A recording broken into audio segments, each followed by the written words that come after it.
네, 첫 번째 이슈 보겠습니다.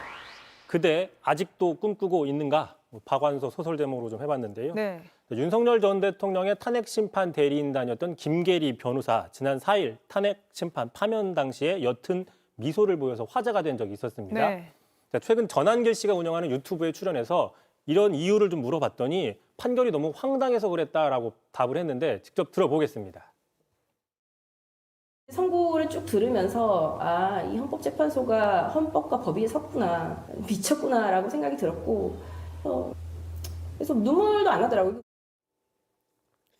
보수 성향으로 분류되는 재판관들까지 만장일치로 파면 결정을 내린 건데도 받아들일 수 없다는 입장인 겁니까? 뭐 그런 입장인데 참고로 김계리 변호사 지난 2월 최후 변론에서 윤석열 전 대통령의 계엄으로 개몽됐다라고 공개적으로 고백해서 상당히 유명세를 치렀던 인물이죠. 네. 자, 따라서 본인 입장에서는 12.3 계엄이 불법 계엄이 아니고 그래서 위헌 판결을 인정할 수 없다. 다시 얘기하면 개몽되지 않은 헌법재판관들의 판결이다 이렇게 주장하고 있다 이렇게 볼 수 있는 건데 특히 지금도 탄핵 반대 여론이 50%가 넘는다면서 이 많은 사람들을 과연 극우라고 부를 수 있느냐라고 불만을 표시했습니다. 이 장면도 한번 들어보시죠. 저는 그 극우를 우 쪽으로 치우쳤다 이렇게 보지 않고 극히 우수하다. 네, 그렇게 생각합니다. 극히 우수하다 말 되는데요. 스스로 알고 스스로 깨친 자들이다. 그러면 극좌는 극히 좌절한 들이다 이러면 되겠네요. 제랑기를 극우로 하는 분들은 다 좌빨입니다. 극좌빨입니다. 자, 그런데 김계리 변호사 해석대로면 극우, 극히 우수한 사람들이다. 자, 그렇다면 극우라고 불렀을 때 굳이 기분 나빠하지 않아야 되는 게 아니냐, 뭐 이런 논리로도 연결될 수 있는 겁니다. 그러네요. 대통령이 파면되고 사실 조기 대선 레이스가 한창인데 이런 뉴스를 또 계속 전해드려야 하는 상황이 된 게 참 씁쓸하기도 합니다.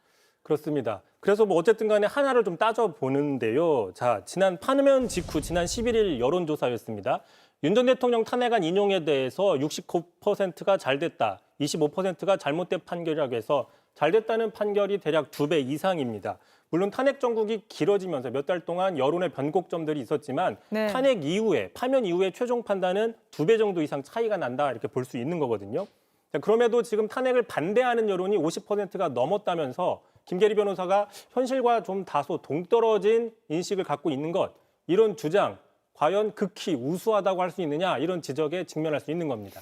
그렇죠. 근데 김계리 변호사도 그렇고 윤석열 전 대통령 쪽 사람들은 이 전한길 씨 매체에 단독 달고 많이 나오는 것 같습니다. 그렇습니다. 근래 보시면 전한길 뉴스 단독 특종 이런 식의 그 명패를 달고 윤 전 대통령이나 윤 전 대통령 측의 메시지가 계속 나오고 있는데 네. 바로 위에 오늘도 보시면은 윤 전 대통령이 창당 원하지 않고 보수의 중심은 국민의힘이다라고 얘기했다는 게 대표적이죠. 다만 이제 또 다른 단독 기사라고 보면은요, 전한길 씨 자신의 이름을 걸고 자신이 이야기했던 입장을 단독이라고 이야기하는 것이 과연 네. 단독인 것이냐라고 의아하다는 반응도 있습니다. 네. 그럼에도 불구하고 어쨌든 이 전한길 뉴스라는 이 매체는 윤 전 대통령과 그 윤 전 대통령을 지지하는 세력들의 어떤 그 여론을 형성하는 역할에 무게를 두고 있는 게 아니냐 이런 분석 나오고 있습니다.